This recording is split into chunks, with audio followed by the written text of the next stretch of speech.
This is an exploration of the 50 primary universal laws.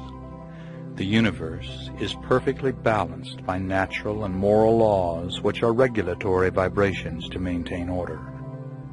When you work within the laws, you can be assured of eventual positive outcome. When the laws are transgressed, you can be assured of suffering, the only purpose of which is to teach a better way.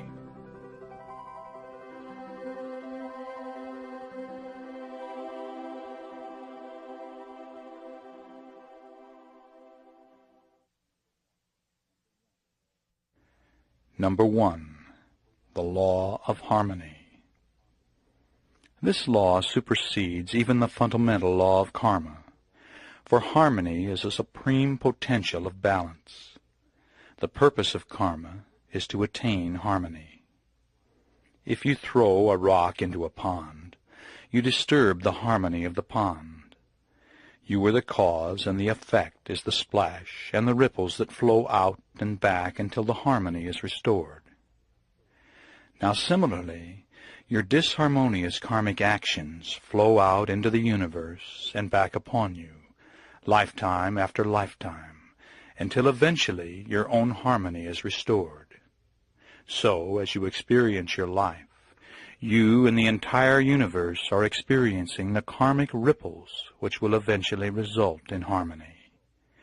Once you have evolved to the position of living an entire lifetime in harmony, you are free from the wheel of reincarnation. Number 2. The Law of Reincarnation and Karma. Until you have resolved your karma and fulfilled your dharma, you will continue to reincarnate into sequential lifetimes upon the earth. Neither God nor the lords of karma bestow suffering upon you during these lives. You alone decide what you most need to learn in your earthly sojourns. And for each life experience you seek out other souls, often with shared histories, and always with karmic configurations matching your needs. Now, whenever you act with intention, you create karma. Actions are considered to be thoughts, emotions, words, and deeds, and the motive, intent, and desire behind each. Disharmonious acts must be balanced in the future in this life or in a future lifetime. They are rooted in fear-based emotions, which must be resolved before you can release yourself from the wheel of reincarnation. You return, lifetime after lifetime, to test yourself, to see if you have learned your lessons. Now, until you can go through an entire lifetime with total involvement and no disharmonious attachment whatsoever, you will continue to reincarnate. In other words, when you can live a life of perfect harmony, liberation will follow.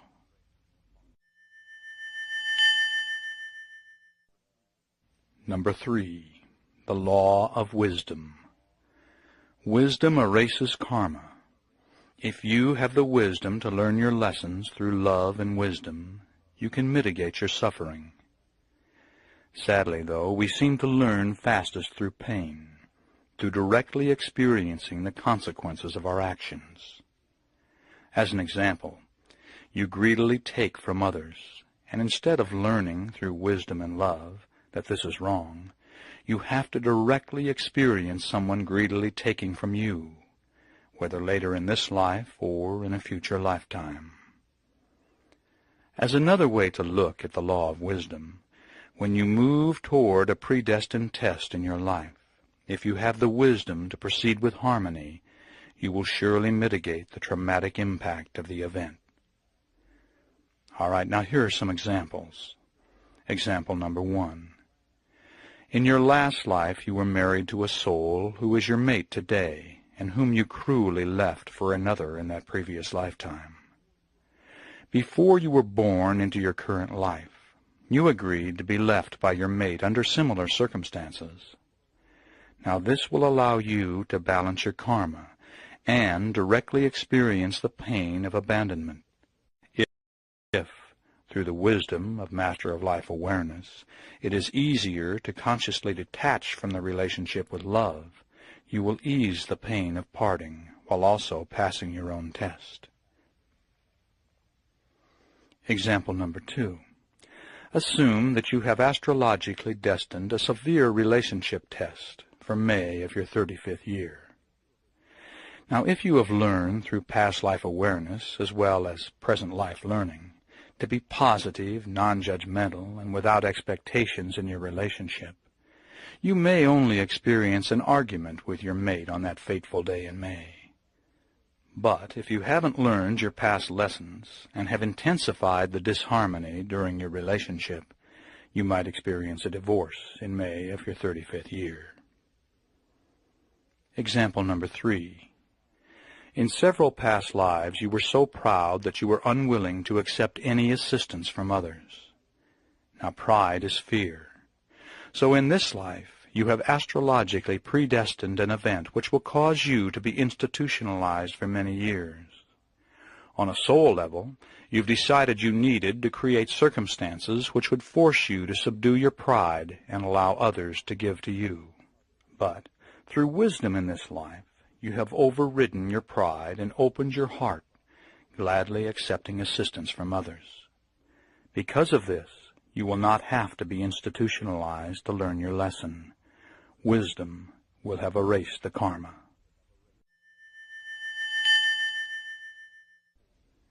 Number 4, the law of grace. Karma can be experienced to the letter of the law, or in mercy and grace. In other words, if you give love, mercy, and grace to others, you will receive the same in return. All right, now here are a couple of examples. Example 1. You have destined a future event in which you will be the victim of slander and gossip, which will ruin your career.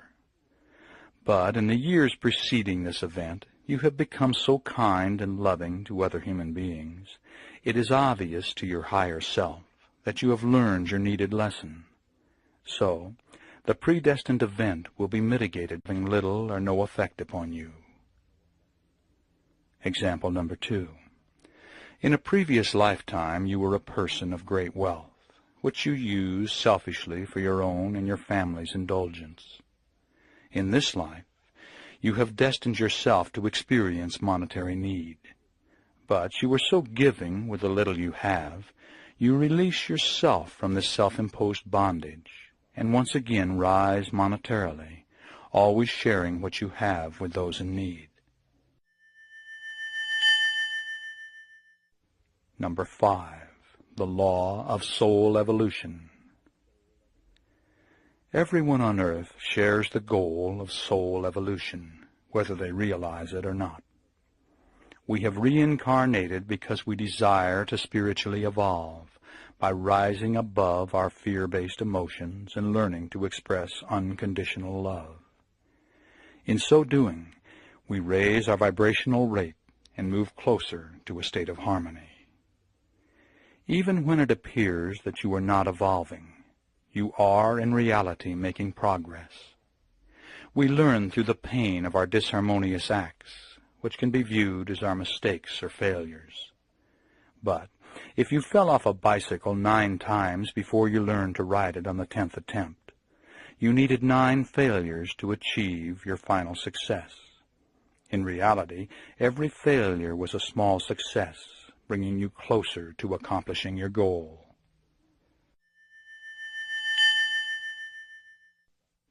Number 6, the law of the Bodhisattva.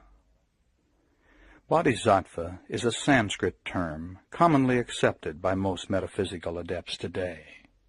It means one who has transcended the need of earthly incarnations, but who has chosen to return to the earth to support others in achieving enlightenment. A bodhisattva knows he will never really be free until all souls are free. Most serious students of metaphysics have entered the bodhisattva development stage of their evolution.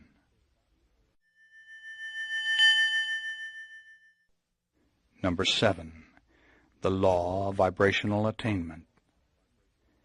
The entire universe operates on the same principle of vibrational energy.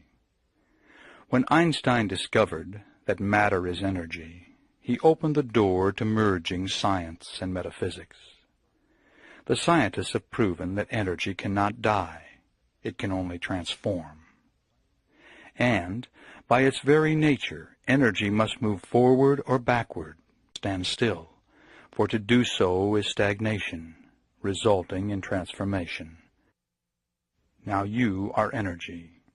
Your skin, which appears solid, is actually trillions of swiftly moving molecules orbiting each other at a specific vibrational rate, a physical life rate that you earned in the past as a result of how harmoniously or disharmoniously you've lived your past lives and your current life up until this very moment in time.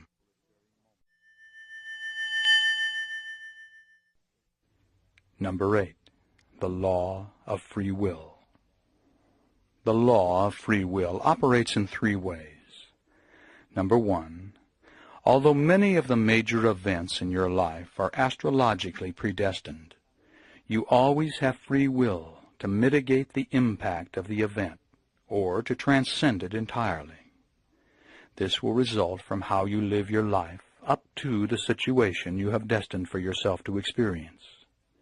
If you give grace and mercy to others, are positive, loving, and compassionate, and demonstrate by your actions that you've learned past lessons, you can minimize disharmonious experiences. Number 2. As you obtain Master of Life awareness and develop conscious detachment, you will be far less affected by worldly events than in the past.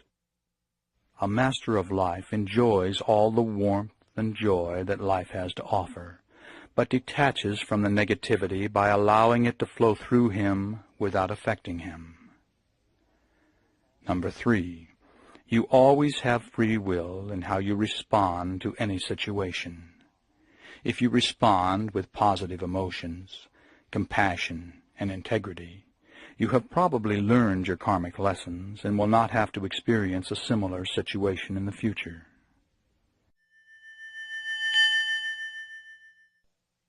Number 9. The law of one.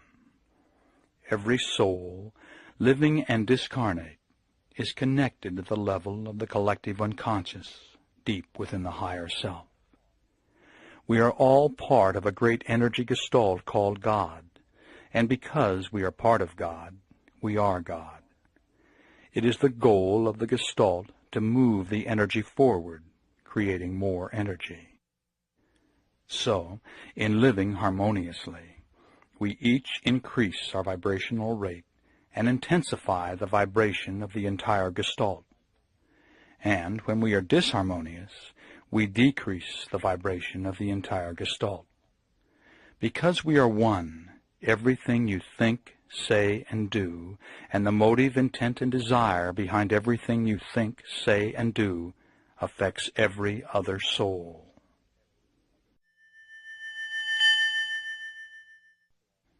Number 10. The law of manifestation. Everything manifest begins as a thought, an idea. Ideas and experiences create beliefs, which in turn create your reality. If you are unhappy with your current reality, you must change your beliefs and your behavior. Beliefs can be changed when you recognize those that are not working for you and begin programming what will create success and harmony in your life. The unlimited creative power of your mind, through dedication, awareness, and training, can be the wisdom to rise above your karma. Within physical laws, you can manifest any reality you desire to experience. In regard to changing your behavior, you must decide which disharmonious behaviors you want to eliminate. Then, be aware that you don't have to change how you feel about something to affect it, if you are willing to change what you are doing. Number 11. The law of conscious detachment. His earthly teachings are best summarized with one of his statements. It is your resistance to what is that causes your suffering. And by suffering, he meant everything that doesn't work in your life.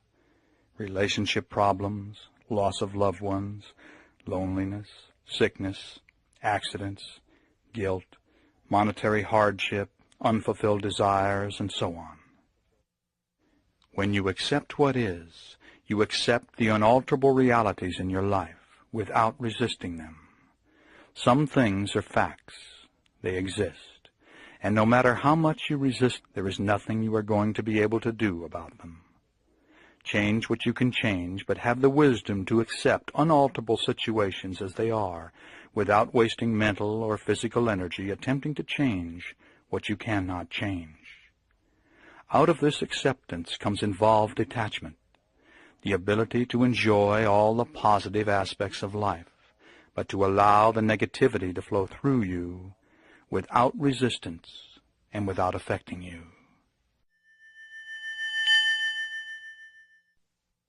Number 12, the law of gratitude.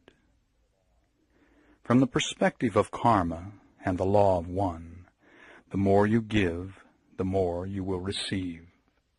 The more you assist others, the more you assist yourself. The power of this law also works in your day-to-day life.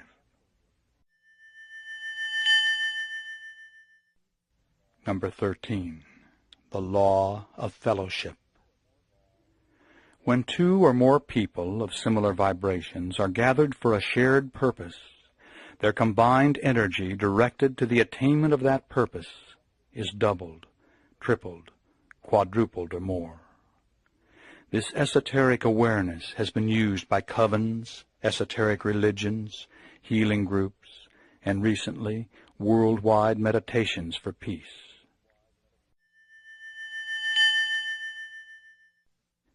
Number 14, the law of resistance. That which you resist you draw to you, and you will perpetuate its influence upon your life. Resistance is fear, so it is to karmically resolve.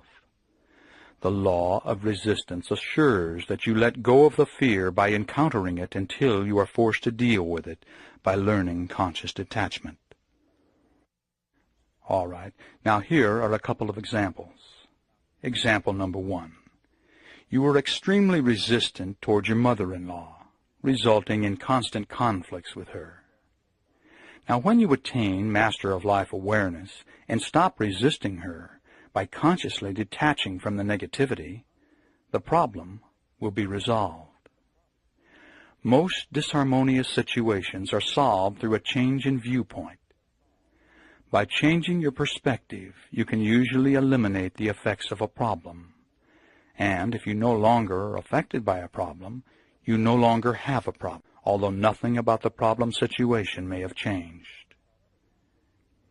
All right, now another aspect of the law of resistance states, that which you resist, you become, if not in this lifetime, in a future incarnation. So, as example number 2, you have a strong resistance toward people of the Asian race. Your resistance is fear, and the quickest way to overcome fear is to directly experience that which you find so fearful. Thus, you will reincarnate as an Asian in a future lifetime.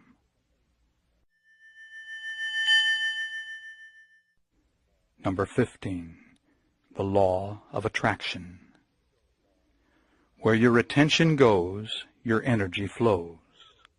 You attract what you are and that which you concentrate upon. If you are negative, you draw in and experience negativity. If you are loving, you draw in and experience love. You can only attract to you those qualities you possess.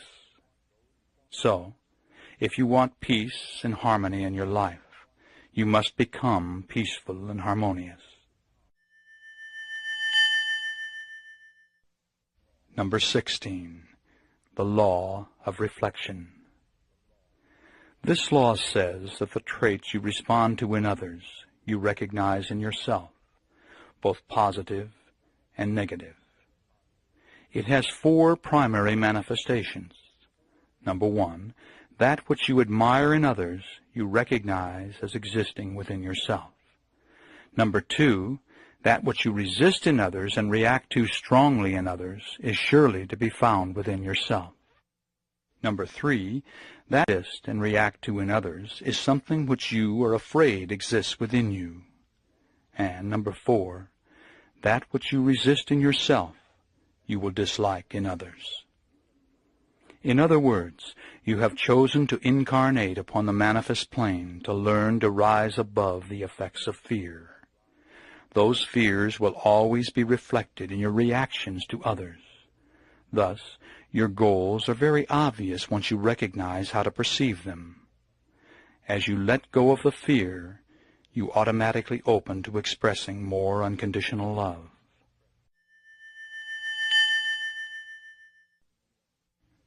Number 17, the law of unconditional love.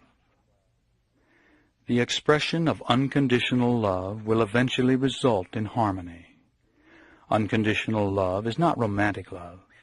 It's the acceptance of others as they are without judgment or expectations. It's the total acceptance of others without attempting to change. The law of unconditional love says, if you go out of your way to express unconditional love, you automatically rise above fear.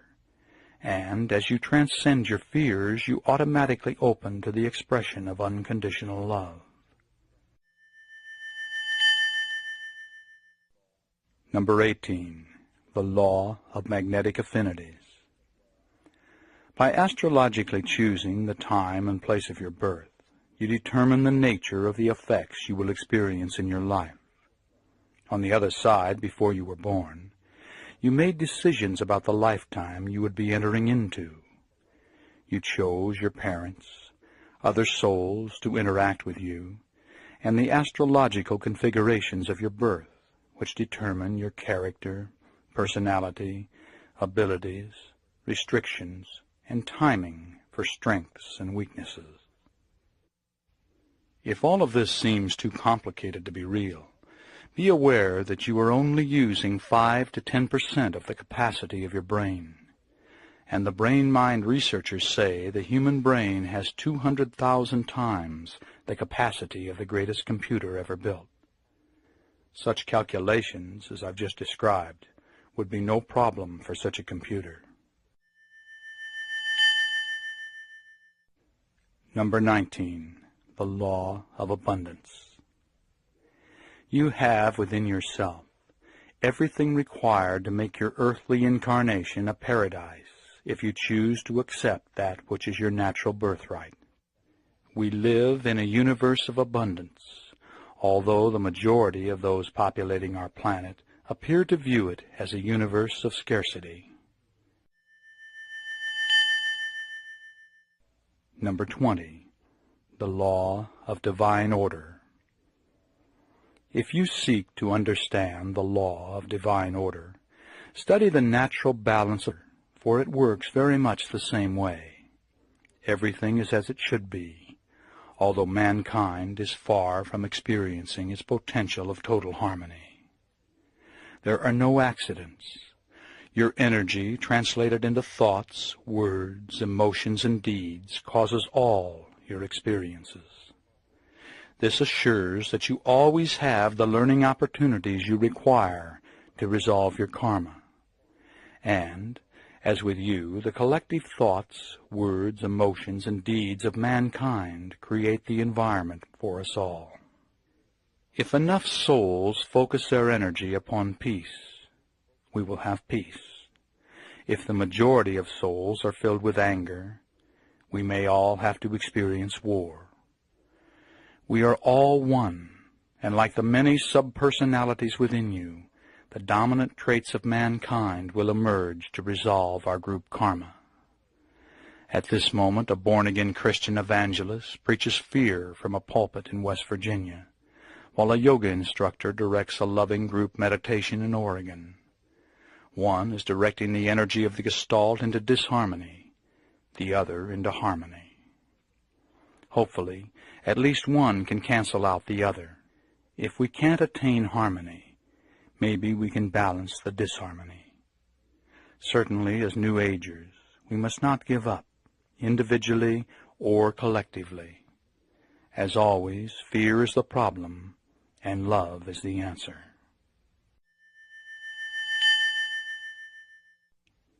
Number 21 is the law of attitude. Nothing in the universe can harm you but your own attitude. It is your attitude that moves you toward events and experiences, and it's your attitude that will worsen or lighten any event, catastrophe, or tragedy. You and you alone choose the attitude with which you will respond. No two people would respond to the same situation in the same way. Every earthly incarnation includes traumatic experiences, and the better you understand the working of karma, the more likely you will be to put events into a spiritual perspective. Number 22, the law of threes. 2 is generally recognized as positive and negative, and becomes a law only when combined with a neutralizing force. When 3 become a unit, neither of the original 2 are more powerful or larger, and each behaves for itself and the benefit of the whole. Examples are Father, Son, and Holy Ghost, conscious mind, subconscious mind, and superconscious mind, mother, father, and child. When a man and woman are combined with the neutralizing state of marriage, they become a 3.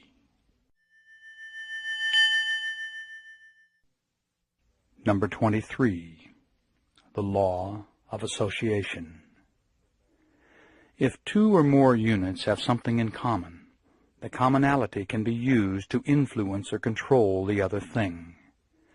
The amount of control depends upon the degree of commonality. The more in common they both are, the more the influence.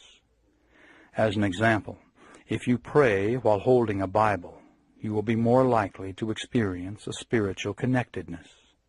The Bible and prayer share a commonality.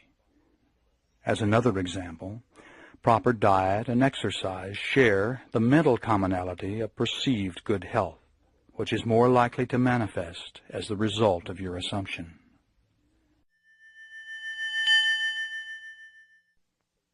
Number 24, the law of commitment. When you become clear on your intent, making a decision and obligating yourself to a task or a belief, everything begins to fall into place if your direction is in harmony with the universe as it relates to your purpose. Now, once you have pledged this direction, things begin to happen almost magically, as if you were a magnet drawing into your experience that which is needed for manifestation. The key to this ultimate power is to have no indecisiveness at all, and the greater your emotional desire, the more power you will give to those on the other side who can assist you, and the more rapidly the manifestation.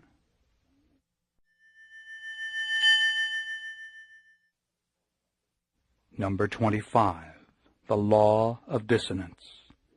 It says that you are going to experience mental discomfort when you hold 2 conflicting beliefs, or when your actions don't agree with your beliefs. As an example, you believe that smoking is bad for your health, yet you continue to smoke. You believe that extramarital affairs are morally wrong, and yet you continue to be involved with someone on the side. You believe that you should be a more patient mother, yet you continue to yell at your children. The law says that when your beliefs and actions are incompatible, you will attempt to reduce the resulting discomfort by changing either your actions or your beliefs. The smoker will become an ex-smoker, or he will deny or rationalize the health threat. The adulteress will either stop or rationalize her actions, maybe by saying, "What my husband doesn't know won't hurt him, and besides, with my needs more fulfilled, I'm a better wife." The impatient mother changes her behavior or rationalizes her attitude by saying, "It's better for me to yell and release the anger than to repress it."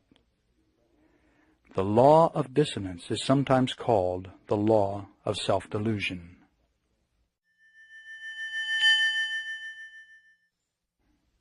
Number 26. The law of experience. It says that new information entering your mind destroys previous information of a similar nature. Once a pathway of information has been established in your brain, that viewpoint will prevail unless new information comes in to destroy and replace it. As an example, while horseback riding, you fall off and hurt yourself. Now, if that's the end of your experience with horses, your experience has been programmed negatively. That's why instructors always urge new riders to climb back aboard immediately after falling off. You need fresh, new input to erase the trauma of the fall. The law is an innate, organic process that does not require your conscious attention or active participation. It suggests that the basic processes of the brain are in an endless state of growth and reorganization. Now, the law of experience can be used effectively in altered state of consciousness programming because your subconscious cannot tell the difference between fantasized experience and a real experience. So, as an example, if you always feel extreme anxiety in crowds, in an altered state you could vividly imagine yourself perfectly relaxed in a crowd of people. Your mind will accept this as a reality and invoke the law of experience. After a few days, weeks, or months of this programming, your mind will have totally experienced being calm in crowds, and it will carry over into your personal reality. Number 27. The law of fearful confrontation. This law says that if you fear doing something and yet have the courage to do it anyway, you will soon do a mental flip-flop and may even become addicted to doing it. As an example, if you fear skydiving but force yourself to do it, the experience generates the internal release of beta endorphins. These internally manufactured opiates chemically resemble opium and are quite addicting. The more you skydive, the more you will want to skydive, or ski straight down mountains, or gamble, or whatever it was that you originally feared and that still causes you this internal rush.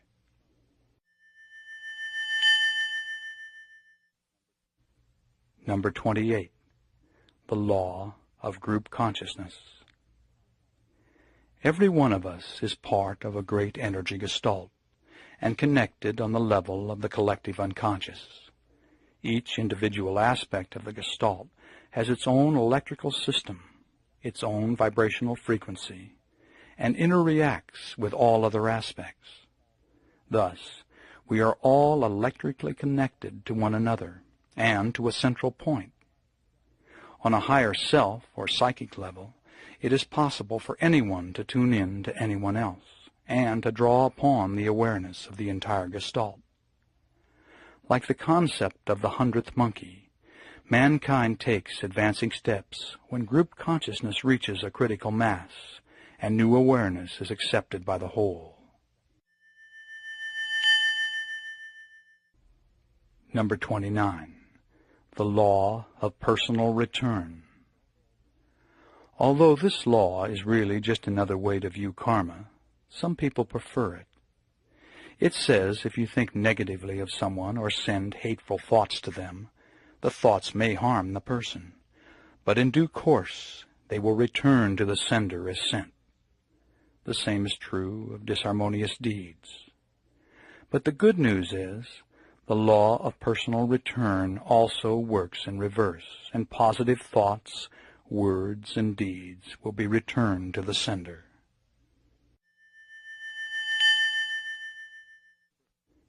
Number 30.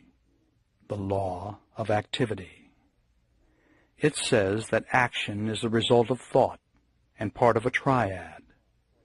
Every thought produces an alchemical process in your consciousness and is the manifestation of motive, intent, or desire. This union of two is necessary for action and will ordain the karmic implications.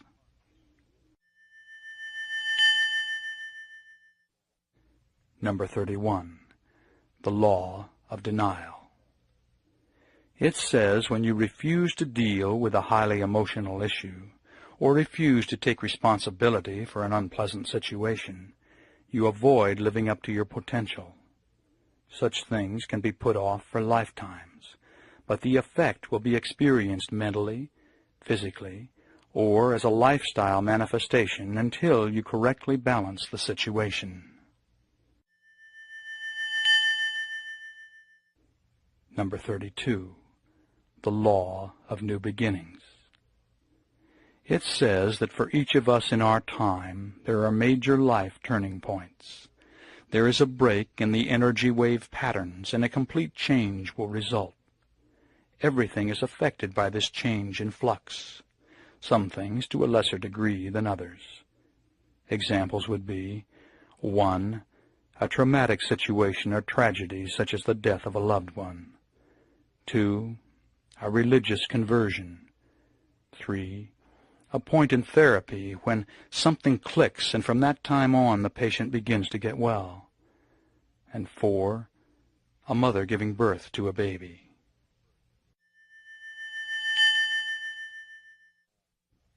Number 33. The law of compensation. It says that you and you alone are responsible for everything that happens to you.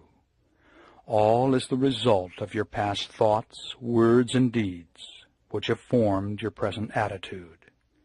Your attitude towards life and life experiences is returned to you in the form of rewards or problems, as love and joy, or as confusion, trouble, and heartbreaking experience.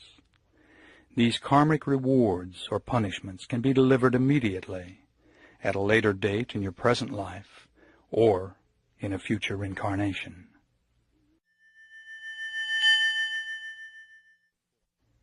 Number 34. The law of psychometric influence. It says that two things, animate or inanimate, once in contact with each other, will continue to act upon each other, even at a distance long after the actual contact has been severed. Matter coming into contact with other matter absorbs and influences as a result of the contact. There is a psychometric blending of the etheric emanations. Thus, the person wearing a piece of inherited jewelry will be influenced by the psychometric emanations of the original owner. The more empathic the person is, the more likely she will be to be influenced by the state of mind of the original owner.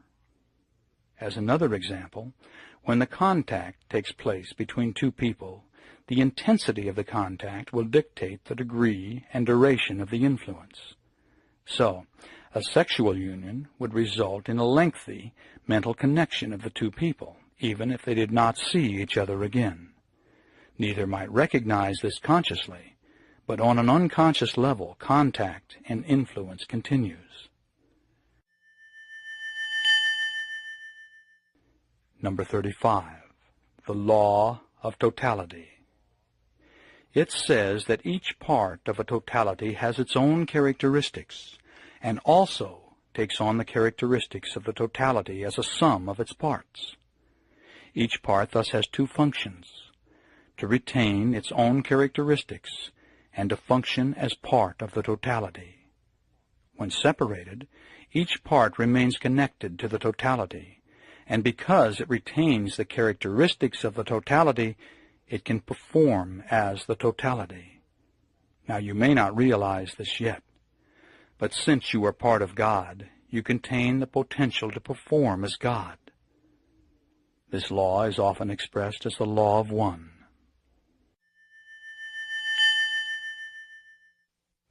Number 36. The law of dominant desire. It says that a stronger emotion will always dominate a weaker one. Every idea you perceive is the beginning of a manifestation, although all ideas are not expressed in reality. It doesn't matter which idea you consciously favor, or even know to be desirable. The stronger emotion will nullify the weaker ones, and the strongest emotion will begin to permeate all aspects of your activities. As an example, If you are emotionally focused upon the sexual desirability of a particular person, you may begin to create circumstances in many life areas which will increase the likelihood of an eventual sexual union.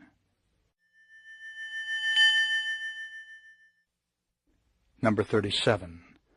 The law of duality. It says the universe and all energy functions as a yin-yang balance, resulting in a tension between opposites. Yin is negative, yang is positive. And we all contain these dual aspects, expressed as love and hate, harmony and chaos, good and evil. Actually, this tension is necessary for structure to exist, and human beings are energy structures. Now, don't be mistaken and think in terms of negative being bad. An automobile battery is a good analogy. One plate is charged positive, the next negative, the next positive, and so on. It's the interaction between the plates that generates the energy, but the negative plate is not better than the positive plate. Now, in relating this to your life, you must realize that without tension you don't exist. Thus, there is a need for yin balance in your life. Most people express their yin energy in undesirable ways, such as self-denial, excess hard work, gambling, dangerous activities such as driving too fast, or in arguing or fighting. Illness is an expression of yin energy, and war is the ultimate expression of mass yin energy. But your yin energy can be expressed in a different way, as positive challenge, and this is best explained in the next law.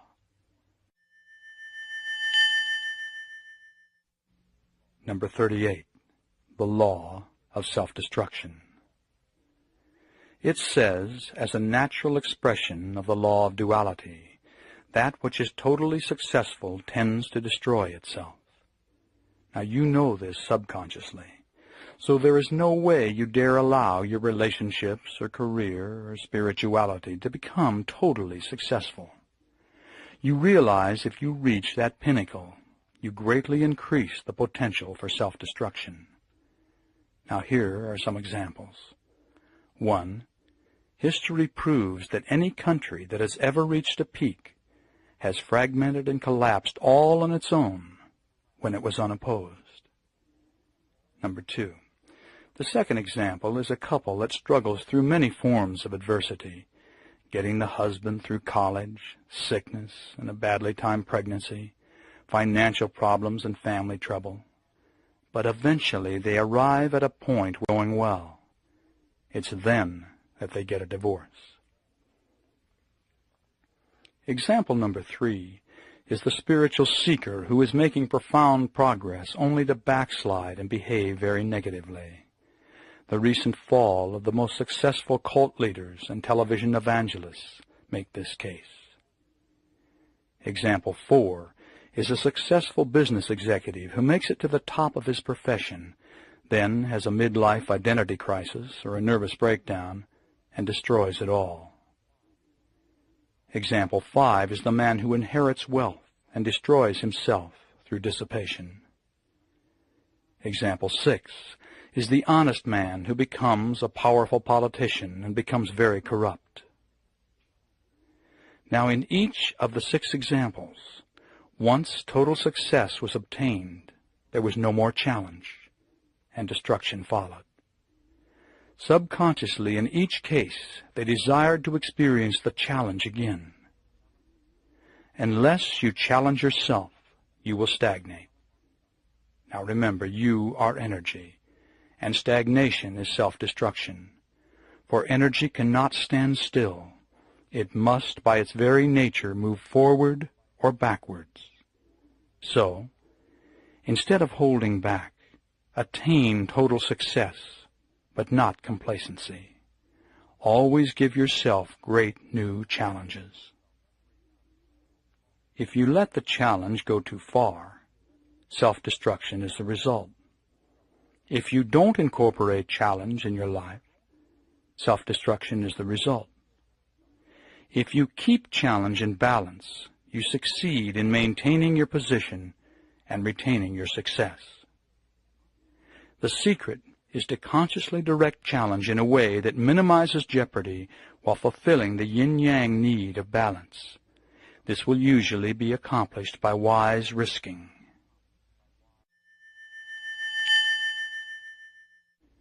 Number 39. The law of environmental manifestation. It says that everything that surrounds you is an extension of you. Your mate, your home, your furnishings, your car, your pets, your yard, your office, and your career are a physical expression of your attitudes and belief system. Your environment is a reality picture of your core beliefs and expresses your self-image and cultural overview.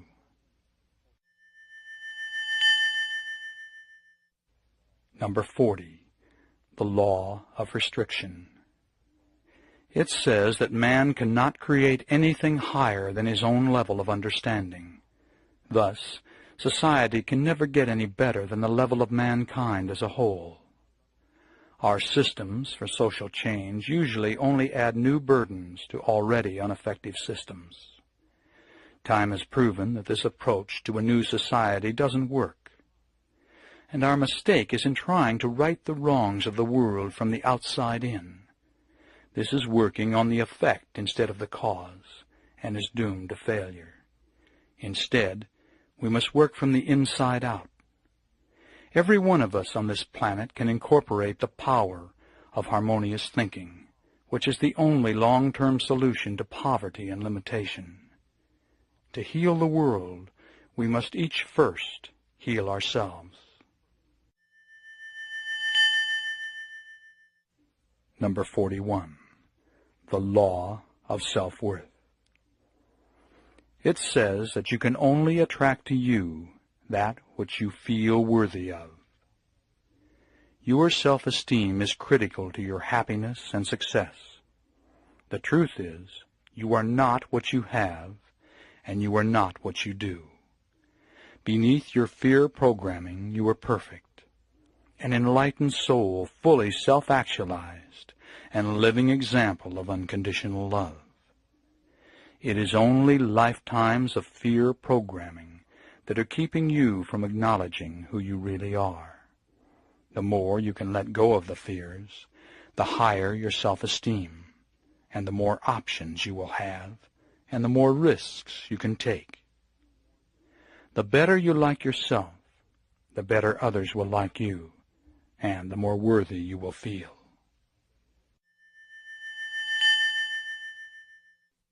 Number 42. The law of growth. It says that there is no growth without discontent.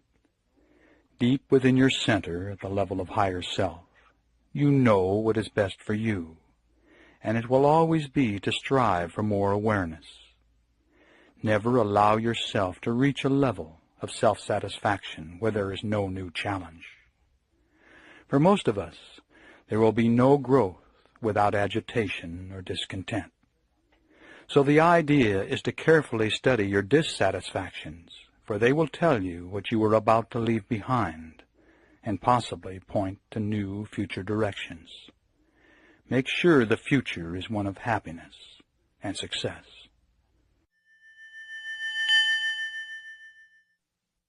Number 43. The law of self-truth. It says that truth is what works for you. If you believe something to be, it becomes truth for you. The idea is to be very careful about what you accept to be, for it will influence all aspects of your life and your future.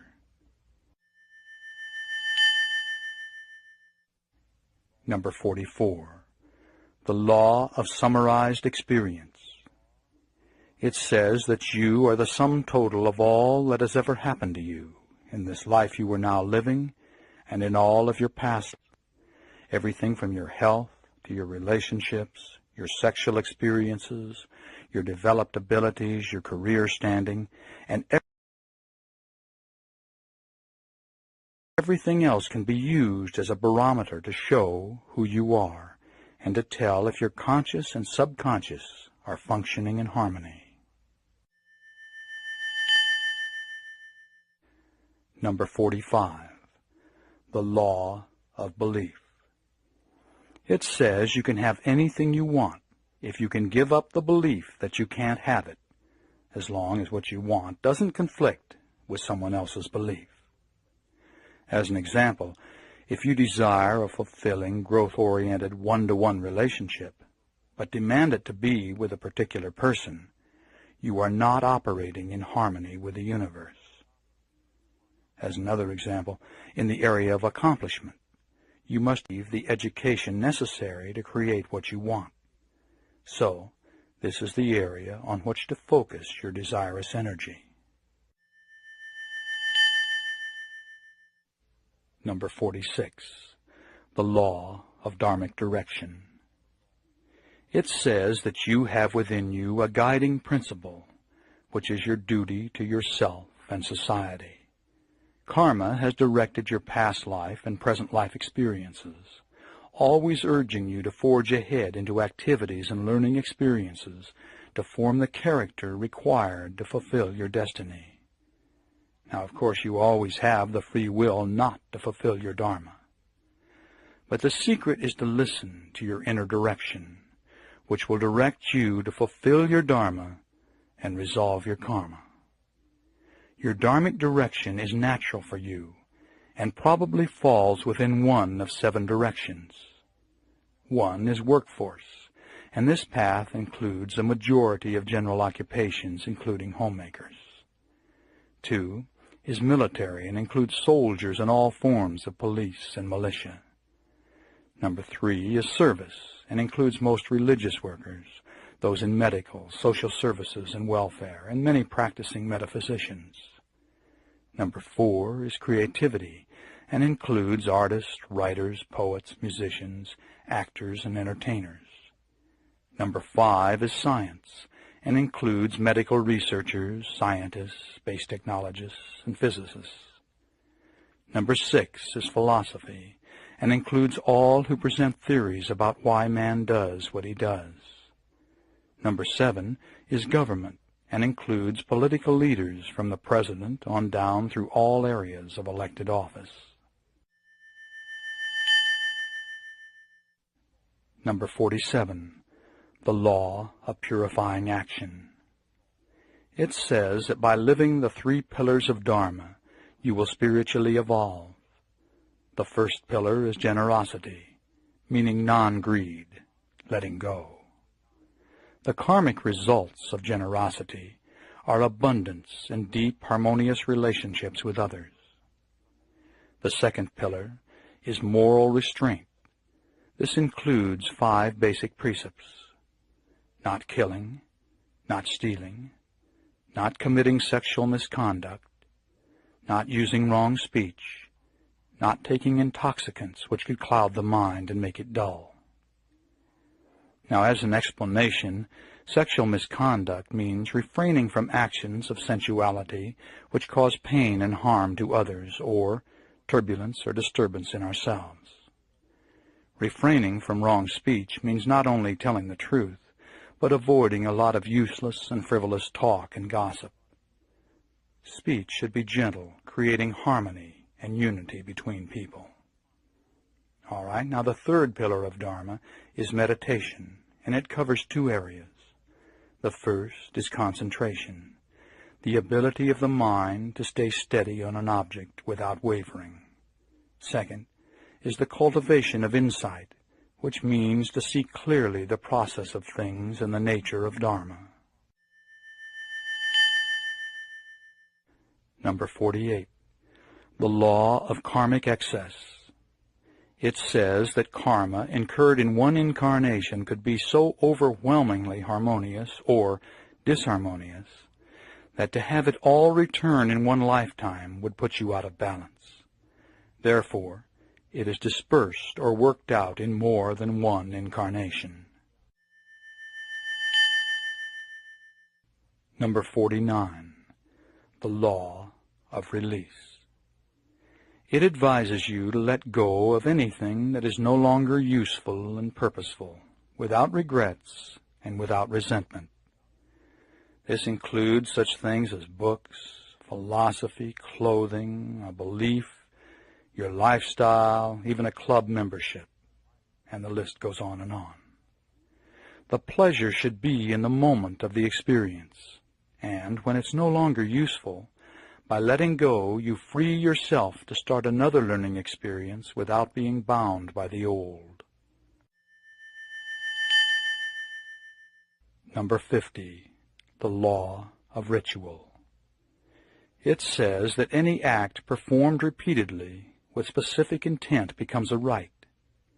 Each time the ritual is repeated, its power is enhanced in 3 ways. First, by focusing on the intent, the performer intensifies the power of his mind to control reality. Second, the performer gives permission to his guides and those on the other side to assist him in the desired manifestation. And third, each performance of the rite draws upon the energy of all who have used the rite throughout all time. As an example, in using the pentacle rite of protection, the performer draws upon the energy of people over the centuries who have used this rite to ward off negativity. Thus, the power is increased many-fold. All right. That concludes a quick look at the 50 primary universal laws. I hope you were served by the wisdom of this esoteric awareness.